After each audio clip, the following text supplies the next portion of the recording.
جو ساری کائنات کا خالق، مالک، رازق، داتا، گنج بخش، لجپال، غریب نواز، دستگیر ہے، لاکھوں کروڑوں درود و سلام امام الانبیاء، امام الاولین والآخرین، امام المجاہدین، جناب محمد الرسول اللہ صلی اللہ علیہ وآلہ وسلم کی ذات اقدس پر لاکھوں کروڑوں رحمت نازل فرمائے۔ اللہ رب العزت صحابہ کرام علیہم اجمعین کی قبروں پر، میرے بھائیوں، دوستوں، بزرگوں، عزیز طلباء اعظام اور عزت کے لائق باحیا باپردہ ماؤں اور بہنوں،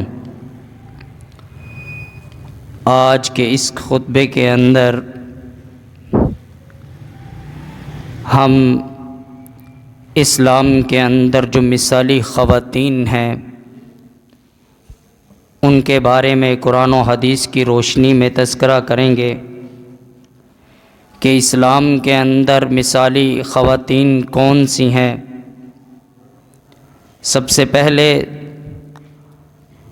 اگر ہم نبی کائنات صلی اللہ علیہ وسلم کی بعثت سے پہلے، نبی کائنات صلی اللہ علیہ وسلم کی اس دنیا میں آنے سے پہلے اگر معاشرے کا جائزہ لیں جو ہمیں قرآن و حدیث سے ملتا ہے کہ نبی کریم صلی اللہ علیہ وسلم کے آنے سے پہلے عورت کو معاشرے کا ایک ناسور سمجھا جاتا تھا۔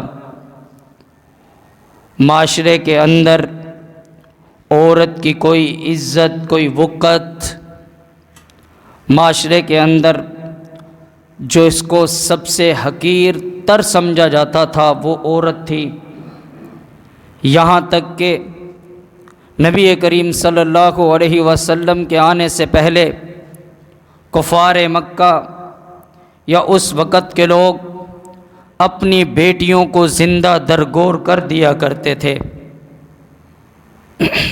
پھر اللہ رب العزت کا بڑا انعام ہوا، اللہ رب العزت کی طرف سے امت محمدیہ پہ پھر احسان ہوا کہ اللہ رب العزت نے ہمارے پاک پیارے پیغمبر کا انتخاب کیا اور ہمارے پاک پیغمبر کو ہمارا نبی بنا کر اس دنیا کے اندر بھیجا۔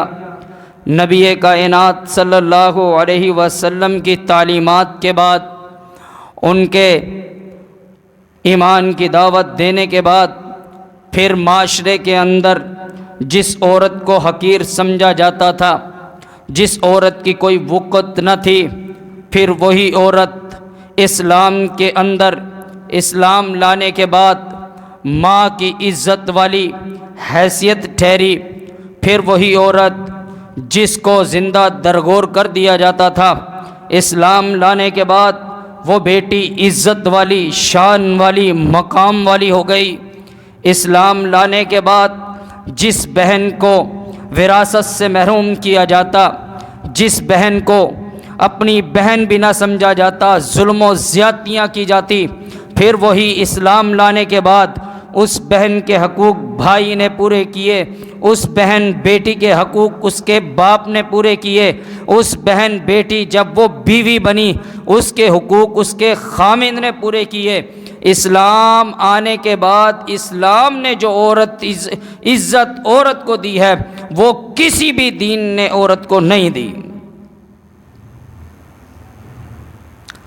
اب آئیے دیکھیے کہ جس اسلام نے عورتوں کو اتنی عزت دی، ماں کا رتبہ دیا، بہن کا رتبہ دیا، بیٹی کا رتبہ دیا، بیوی کا رتبہ دیا، اتنی اسلام نے اس عورت کو عزت دی، تو آئیے ذرا قرآن و حدیث سے پوچھئے اور ہم اپنے آج کے معاشرے کے اندر نظر دوڑا کر دیکھیں، کیا وہی عورتیں اس اسلام کو عزت دے رہی ہیں کہ نہیں؟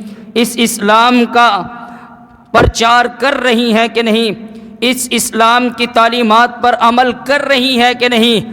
آئیے ذرا ہم سب سے پہلے قرآن مجید سے پوچھتے ہیں کہ جو مسلمان مرد ہیں یا عورتیں ہیں ان کے مسلمان مردوں کے جس طرح قوانین ہیں اسی طرح خواتین کے بھی ہیں۔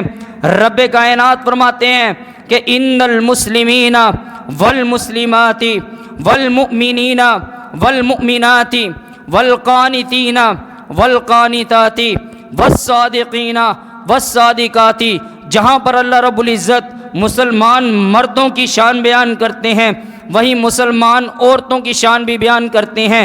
جہاں پر اللہ رب العزت مومن مردوں کی شان بیان کرتے ہیں وہیں پر مومنین عورتوں کی بھی شان بیان کرتے ہیں۔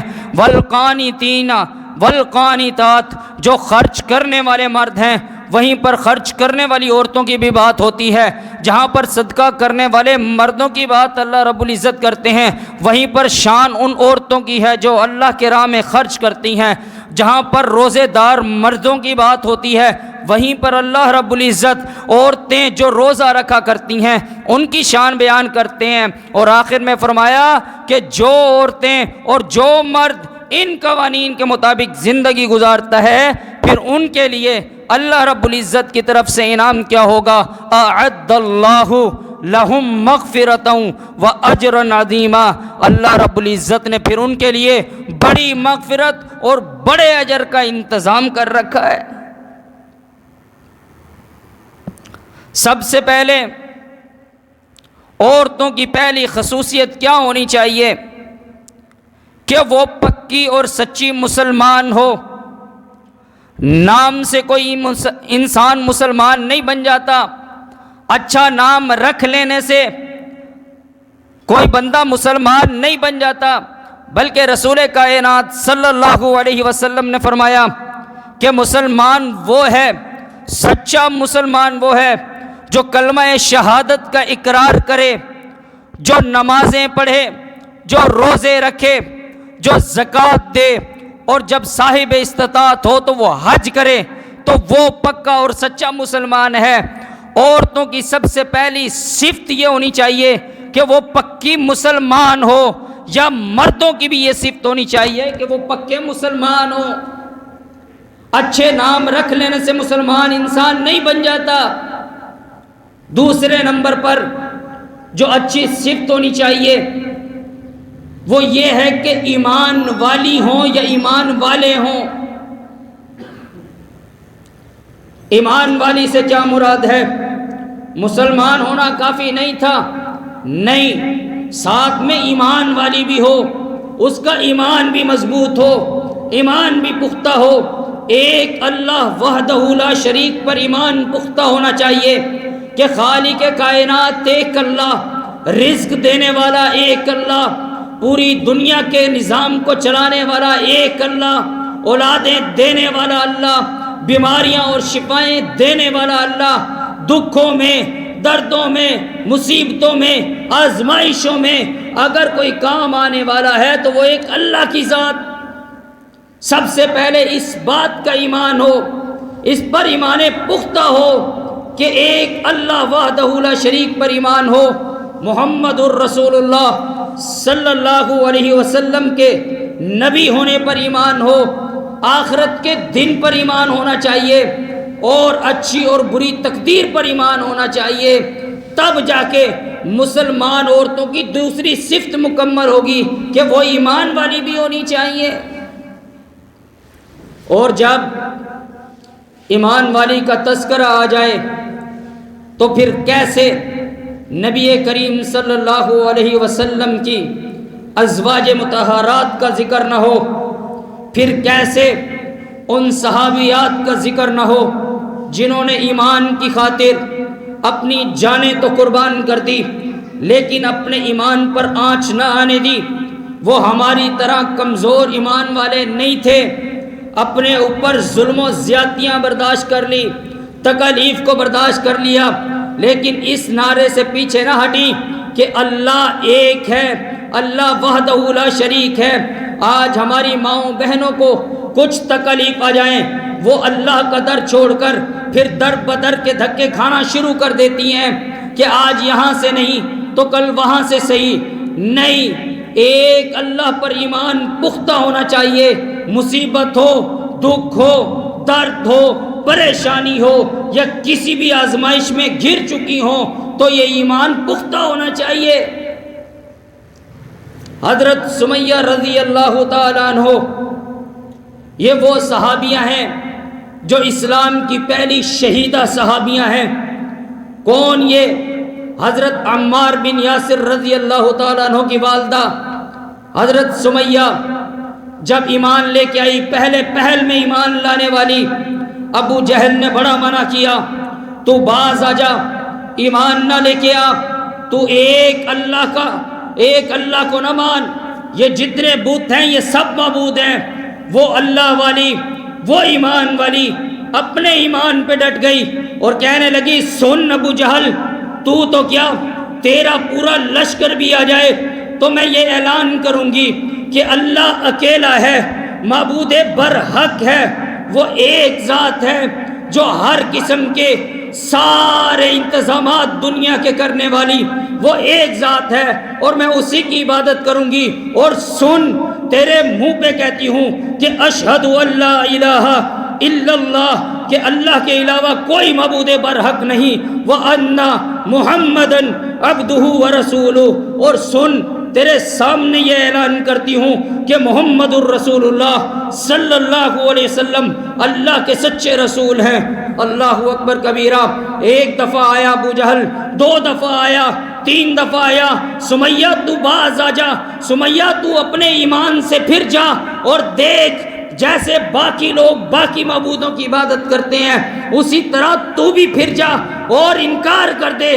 سمیہ کا ایک ہی اعلان ہے کہ میں ایک اللہ پہ ایمان لے آئی، تو نے جو چاہا ہے کرنا ہے کر لے، تو نے جو ظلم کرنے ہیں ابو جہل تو کر گزر، تو دیکھ تیرا ظلم کامیاب ہوتا ہے یا میرا ایمان، میرے رب پہ میرا ایمان پختہ ہے۔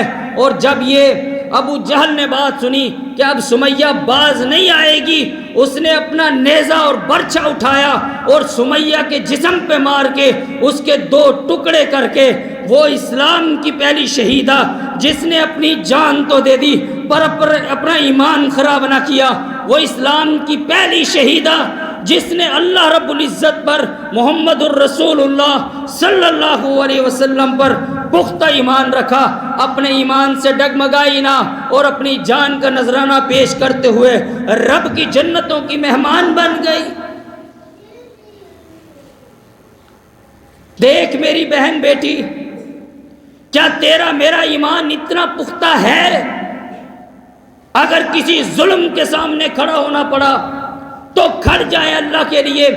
یہ ظلم و زیادتیاں، یہ تکلیف، یہ مشکل، یہ مصائب عارضی ہیں، لیکن اس کے بعد جو اجر ہے وہ ہمیشگی والا ہے۔ اس کے بعد جو انعام اللہ کی طرف سے ہوگا وہ جنت کی صورت میں خالدین فیہا ابدا، پھر اس میں تم ہمیشہ ہمیشہ رہنے والی ہو، اور وہ کوئی عام جنت نہیں۔ جب انسان کو اللہ رب العزت، نبی کریم صلی اللہ علیہ وسلم کی صحیح حدیث ہے، جس انسان نے دنیا کے اندر بڑے دکھ دیکھے ہوں گے، جس کی زندگی ان حالات میں گزری کہ بیچارے نے کبھی پیٹ بھر کے کھانا نہ کھایا، ظلم و زیادتیوں میں گزر گئی، تنگیوں میں گزر گئی، مصیبتوں میں زندگی گزر گئی، یہاں تک کہ آخر وہ مر کے اپنے رب کے پاس جائے گا۔ نبی کریم صلی اللہ علیہ وسلم نے فرمایا کہ اللہ رب العزت اس بندے کو اٹھائیں گے اور اٹھا کر جنت کی سیر کروائیں گے، جنت کے محلات دکھائیں گے، اللہ رب العزت اس کو جنت کی نعمتیں دکھا کر پھر اللہ رب العزت اپنے بندے سے پوچھے گا بتا بندے تو نے کیا محسوس کیا؟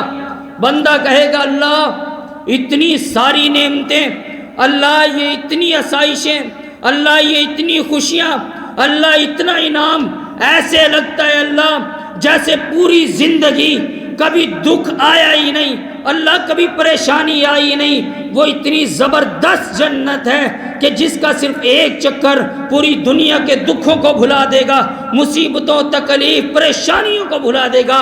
اگر ہم اس ایمان پر مضبوط رہے تو اللہ رب العزت کی طرف سے انعام انشاءاللہ پھر وہ جنت ہوگی۔ کیوں؟ کیونکہ رب کا قرآن کہتا ہے ان الذین قالوا ربنا اللہ ثم استقاموا تتنزل علیہم الملائکۃ الا تخافوا ولا تحزنوا وابشروا بالجنہ. جو اس بات پر قائم ہو گیا، جس نے یہ کہا ان الذین قالوا، جن لوگوں نے یہ کہا ربنا اللہ، ہمارا رب اللہ ہے، ثم استقاموا، پھر وہ قائم رہے اس بات پہ، وہ پھرے نہیں، پھر وہ دکھوں میں ادھر ادھر بھٹکے نہیں، پھر وہ مشکلوں میں ادھر ادھر انہوں نے جھانکا نہیں. ثم استقاموا تتنزل علیہم الملائکہ، پھر اللہ رب العزت کی طرف سے رحمتوں کے فرشتے اس کے اوپر آئیں گے. اور یہی نہیں بلکہ نہ ان کو کوئی دکھ ہوگا، نہ ان کو کوئی غم ہوگا. اور آخر میں اللہ رب العزت فرماتے ہیں وَابْشِرُوا بِالْجَنَّةِ، پھر ان کو ایسی جنت کی بشارت ہے جس جنت کے نیچے دودھ شہد کی نہریں بہہ رہی ہیں. ایمان کی بات ہو، فرعون کے گھر میں کون سی سہولت نہیں تھی؟ ہر طرح کی سہولت، آسائشیں موجود تھی، لیکن اس کی بیوی ایمان لے آئی. فرعون طرح طرح کے ظلم کرتا، انا ربکم الاعلی کہہ کے کہ میں بڑا رب ہوں، تو میری عبادت کر، تو مجھ کو معبود مان. لیکن وہ اللہ والی ایک اللہ پہ ایمان لے آئی. فرعون نے بڑے ظلم کیے، بڑے ستم کیے، لیکن وہ اللہ والی اپنے ایمان سے نہ ڈگمگائی، اور صرف ایک ہی الفاظ، ایک ہی آیت اپنی زبان پہ جاری رکھے، رب ابنی لی عندک بیتن فی الجنہ، رب ابنی لی عندک بیتن فی الجنہ. اللہ میں فرعون کے ظلم سہنے کے لیے قابل ہوں. اللہ یہ فرعون ظلم کرتا ہے تو کرتا رہے، اللہ یہ مجھے مارتا ہے تو مارتا رہے، اللہ میں تیرے ایمان سے پیچھے ہٹنے والی نہیں ہوں. اللہ میری ایک ہی التجا، اللہ میری ایک ہی دعا، رب ابن لی، اے اللہ تو اپنے پاس، عندکا اپنے پاس، بیتن فی الجنہ، اللہ جنت میں میرا گھر بنا دے. اللہ یہ فرعون کے محلوں کی مجھے ضرورت نہیں، اللہ فرعون کے سائشوں کی مجھے ضرورت نہیں ہے. اللہ یہ سارا دن، ساری رات، پورا دن، 24 گھنٹے، پوری زندگی مجھے آسائشیں دیتا رہے، اللہ مجھے ان کی ضرورت نہیں. عندک بیتن فی الجنہ، اللہ تو جنت میں میرے لیے اپنا گھر بنا دے. او میری بہن، کبھی آسائشیں اور کبھی مشکلیں ہر طرح کے انسان پر دن آیا کرتے ہیں. کبھی بھی اپنے ایمان سے نہ پھرنا، کبھی بھی ایسے الفاظ ادا نہ کرنا اپنی زبان سے کہ جس سے تمہارا ایمان خراب ہو جائے. کبھی اچھے دن آئے تو شکر الحمدللہ کہیے، اور کبھی برے دن آ جائیں تو صبر کیجئے، اللہ اس صبر کے بدلے بھی تمہیں بہترین نعم البدل دے گا. ایمان والی بھی ہونی چاہیے. اور تیسری صفت، عورتوں کے اندر جنتی صفات ہونی چاہیے. اللہ وہ جنتی صفات کون سی ہیں؟ اللہ رب العزت نے قرآن مجید میں فرمایا فیہن قاصرات الطرف لم یطمثہن انس قبلہم ولا جان. جو جنت کے اندر حوریں ہیں، فیہن قاصرات الطرف، ان کی نظریں جھکی ہوئی ہیں. میری بہن بیٹی، یہ جنتی صفات اللہ رب العزت نے بیان کی کہ ان کی نظریں جھکی ہوئی ہیں. وہ ایسے ایرے غیرے کو دیکھنے والی نہیں، وہ بازاروں میں گھومنے پھرنے والی اور آوارہ گردی کرنے والی نہیں.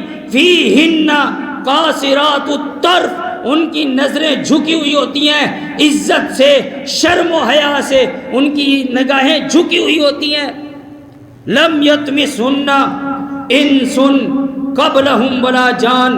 اور اللہ رب العزت نے جنتی عورتوں کی صفات بیان کی کہ کبھی ان کو نہ کسی انسان نے چھوا ہے، نہ کسی جن نے.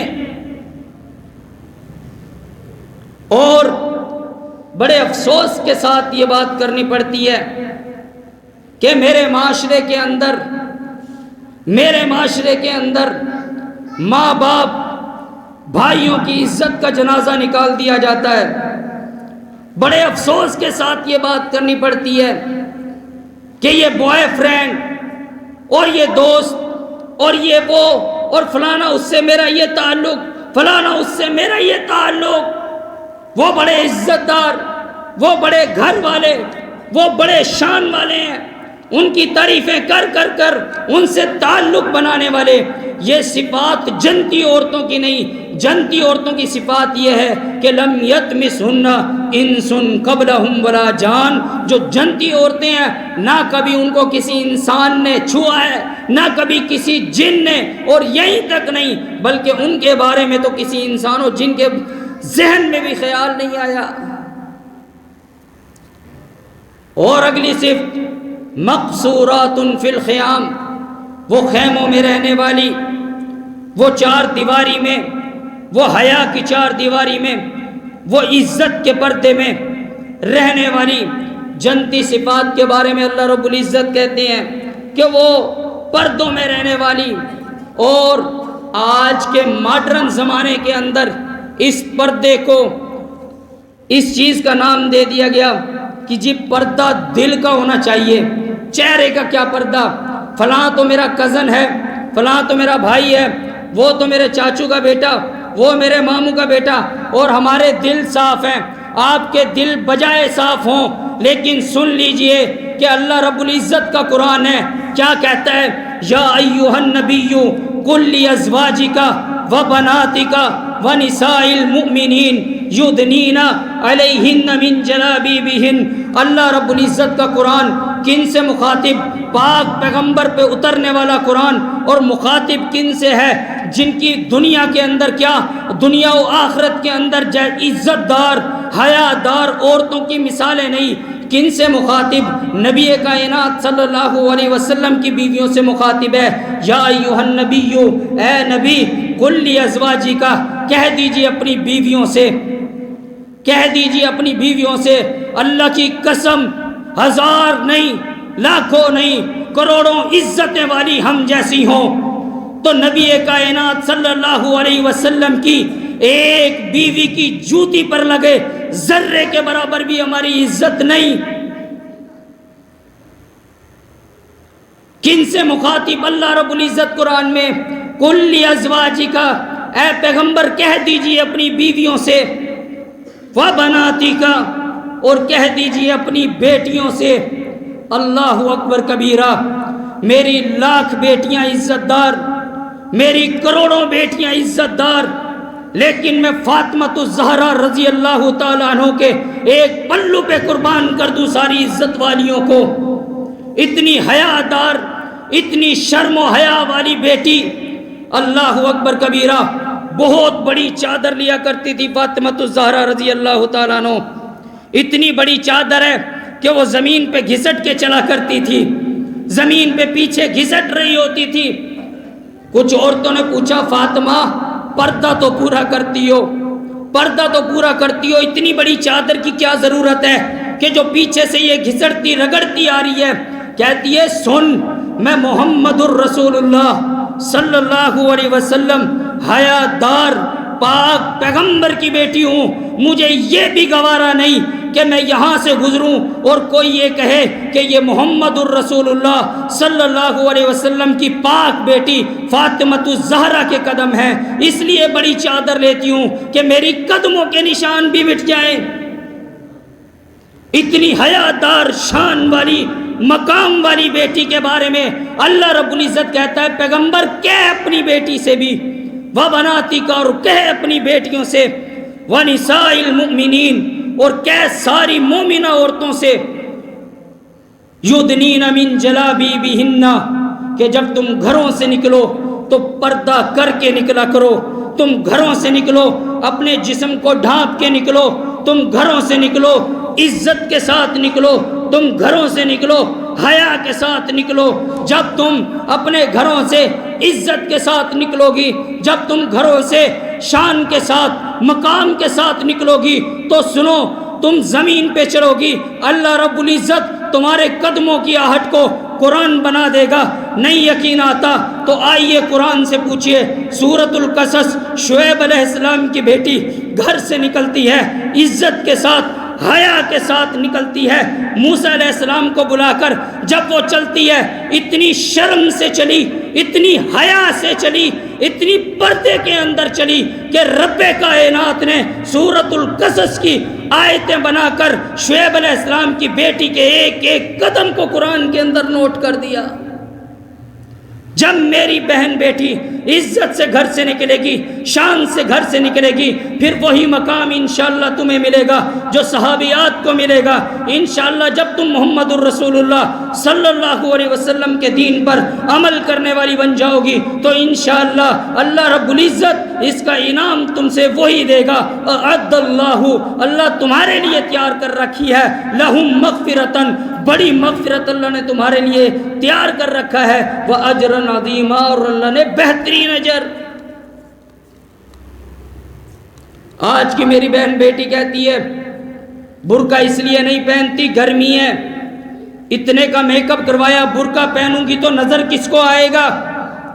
اتنا مہنگا سوٹ لیا ہے، برقع پہن لوں گی، پردہ کر لوں گی، نظر کس کو آئے گا؟ یہ میرا اتنا مہنگا سوٹ لینے کا کیا فائدہ؟ او اللہ کے لیے، اللہ کے لیے، اللہ کے لیے آپ کا جتنا مرضی مہنگا سوٹ کیوں نہ ہو، آپ کا جتنا مرضی مہنگا یہ میک اپ کیوں نہ ہو، اللہ کی قسم تم پوری زندگی مہنگے مہنگے سوٹ بھی خرید لو نا تو وہ پرانے سے ایک دوپٹے کے جو فاطمۃ الزہرا اپنے سر پہ لیا کرتی تھی اس کے برابر بھی نہیں ہو سکتا۔ صرف یہ سوچ ذہن میں رکھ کے کہ میرا یہ مہنگا سوٹ نہیں دکھے گا، میں نے اتنا مہنگا میک اپ نہیں کروایا، دیکھے گا کون اس کو؟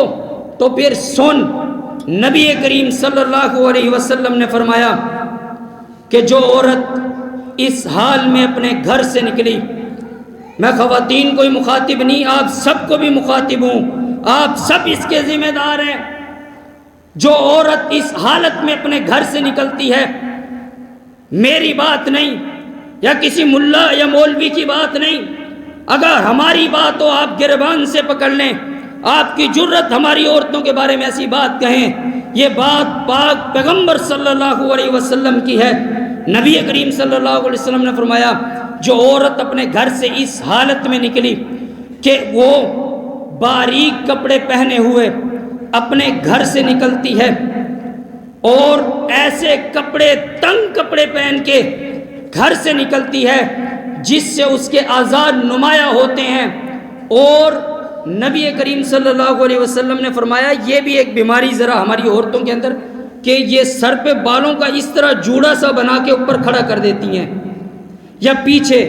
نبی کریم صلی اللہ علیہ وسلم نے فرمایا کہ جو عورت اس حالت میں بھی نکلی کہ بختی اونٹ اسے کہتے ہیں جس کی کوہان اٹھی ہوئی ہوتی ہے، اس حالت میں عورت نکلی کہ جس کے بال اوپر بندھے ہوئے بختی اونٹ کی طرح اس کا جوڑا بنا ہوا ہے، وہ اس حالت میں گھر سے نکلی یا پھر خوشبو لگا کر گھر سے نکلی، تو سن لے وہ عورت سن لے کہ وہ جنت تو بڑی دور کی بات ہے، وہ جنت کی خوشبو تک حاصل نہیں کر سکے گی، بلکہ نبی کریم صلی اللہ علیہ وسلم نے فرمایا کہ جنت کی خوشبو 500 سال کی مسافت دور سے آنا شروع ہو جاتی ہے۔ تو اندازہ لگائیے کہ جو عورت اپنے گھر سے اس حال میں نکلے گی کہ اس کے کپڑے باریک، اس کے جسم پہ خوشبو لگی ہوئی، اس کا جوڑا بالوں کا بنا ہوا، تو وہ سن لے کہ وہ جنت سے کتنا دور ہوگی کہ اس کو جنت کی خوشبو تک نہیں آئے گی۔ پردہ مشکل ہے جی، کیسے کریں؟ بڑی گرمی ہوتی ہے۔ آئیے نظرہ ایک جنتی خاتون کا تذکرہ کرتے ہیں جس کے بارے میں نبی کریم صلی اللہ علیہ وسلم فرماتے ہیں کہ یہ جنتی ہے۔ آپ بھی سنیں، میری بہن بیٹیاں بھی اس حدیث کو ذرا غور سے سنیے گا۔ سیدنا عطا بن رباح تابعی ہیں، یہ صحابی ابن عباس رضی اللہ تعالیٰ عنہ سے بیان کرتے ہیں کہ ابن عباس رضی اللہ تعالیٰ عنہ نے فرمایا عطا کیا میں تمہیں جنتی خاتون نہ دکھاؤں؟ جی مجھے دکھلائیے نا، وہ کون سی جنتی خاتون ہے؟ کہتے ہیں یہ دیکھے یہ فلاں کالے رنگ کی جو عورت نظر آ رہی ہے، یہ جو فلاں کالی عورت جو ہے یہ جنتی خاتون ہے۔ ابن عباس آپ کیسے کہتے ہو یہ جنتی خاتون ہے؟ کہتے ہیں کہ ہم ایک دفعہ نبی کریم صلی اللہ علیہ وسلم کی محفل میں بیٹھے ہوئے تھے، یہی عورت چلتی ہوئی نبی کریم صلی اللہ علیہ وسلم کے پاس آئی اور عرض کرنے لگی، اللہ کے رسول دعا کر دیجئے میرے لیے۔ نبی کریم صلی اللہ علیہ وسلم نے فرمایا، کس بات کی دعا، کیا ہوا ہے تجھے؟ کہتی ہیں اللہ کے رسول مجھے دورہ پڑتا ہے مرگی کا، اللہ کے رسول کبھی میں بازاروں میں گر جاتی ہوں، اللہ کے رسول کبھی میں سڑکوں پہ گر جاتی ہوں، اللہ کے رسول گلی محلہ میں گر جاتی ہوں جب مجھے دورہ پڑتا ہے، اللہ کے رسول دعا کر دیجئے کہ مجھ سے یہ بیماری دور ہو جائے۔ نبی کریم صلی اللہ علیہ وسلم نے فرمایا، اے بہن، اے بیٹی، تو سن، اگر تو اس بیماری پر صبر کر لے تو اللہ تجھے اس کا جزا جنت دے گا، ہاں اگر تو کہے تو میں دعا کر دیتا ہوں تجھ سے یہ بیماری دور ہو جائے گی۔ وہ صبر والی، وہ عزت والی، وہ شان والی کہنے لگی، وہ جنت کی متلاشی میری بہن کہنے لگی، اللہ کے رسول میں اپنی بیماری پر صبر کر لیتی ہوں، میں آج یہ دنیا کے دکھ، یہ تکلیف برداشت کر لیتی ہوں، کل اس کے بدلے اللہ مجھے جنت دیتے، اس سے بڑا سودا کوئی نہیں ہے۔ اٹھ کے جانے لگی، تھوڑی دور جاتی ہے، واپس آ جاتی ہے، کہتی ہے اللہ کے رسول ہاں ایک دعا ضرور کیجئے۔ جی فرمائیے کس چیز کی؟ اللہ کے رسول مجھے لاکھوں دورے پڑے ایسے مجھے برداشت ہے، اللہ کے رسول میں جہاں گر جاؤں مجھے برداشت ہے، اللہ کے رسول یہ تکلیف، یہ دکھ مجھے برداشت ہے، لیکن اللہ کے رسول یہ دعا کر دیجئے کہ جب مجھے دورہ پڑتا ہے تو میرا پردہ کھل جاتا ہے، اللہ کے رسول لوگوں کے سامنے میرا چہرہ نظر آنا شروع ہو جاتا ہے، میری عزت لوگوں کے سامنے کھل جاتی ہے، اللہ کے رسول دعا کر دیجئے یہ دورے پڑتے رہیں بے شک لیکن کبھی میرا پردہ نہ کھلے، اللہ کے رسول لوگوں کے سامنے میری عزت نمایاں نہ ہو۔ رسول کائنات صلی اللہ علیہ وسلم نے جب اس عورت کے یہ الفاظ سنے آنکھوں سے آنسو نکلنے لگے کہ واہ اللہ تیری کتنی پیاری بندی، اللہ دیکھ تو صحیح بیماری پر صبر کرتی ہے لیکن اپنے ایمان کی فکر ہے، اپنی عزت کی فکر ہے، اے اللہ میں تجھ سے دعا کرتا ہوں کہ اس عورت کی عزت محفوظ رہے، اس کا پردہ محفوظ رہے۔ ابن عباس کہتے ہیں، عطا بن رباح کہتے ہیں وہ عورت کئی سال نبی کریم صلی اللہ علیہ وسلم کے بعد زندہ رہی، ہم نے دیکھا اس عورت کو دورے پڑتے رہے، اس عورت گرتی رہی بازاروں میں، گلیوں میں دورے کی وجہ سے گرتی رہی، لیکن اس عورت کا کبھی بھی عزت کا پردہ نہیں کھلا۔ جو حیا کرتے ہیں عزت کا، جو نبی کریم صلی اللہ علیہ وسلم کے بتائے ہوئے طریقے پر عمل کر کے اس عمل کے بھی حیا کرتے ہیں، پھر اللہ ان کی حیاؤں کا دفع کرتا ہے۔